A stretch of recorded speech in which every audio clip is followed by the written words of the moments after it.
在地上大条来看，屏东的核三厂过车线路施工，险险就发生火灾，引起在地惊吓。其中，这在地民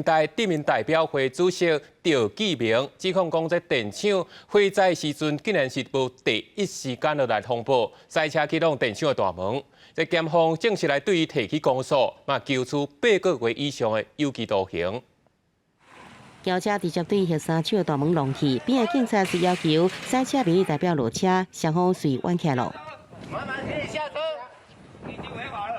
屏东核三厂车落中道，因为驶走外地的公路切挂作业，无小心造成火灾。恒春镇代表会主席赵继明不满台电无伫第一时间通知疏散民众，来到厂区要求要去视察，封固着了后开车启动大门，互警方野上来阻止。冲动行为21号屏东地检署起诉。 本应秉持理性问政透过正常的法律程序及法定职权，在合于法律的前提下去展现表意自由来解决问题。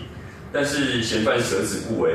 以激烈的冲撞方式妨碍远警来执行公务。 检方以刑法的使交通工具对特群公务员施加强暴胁迫罪，请求法院将当量刑8个月。消息传出了后，赵继明搁再来核实的，讲要尊重后续判决，也强调弄大门虽然是不良的示范，也不过经过过程受到凸显核三厂长期对着乡村民众安全的忽视甲无负责任。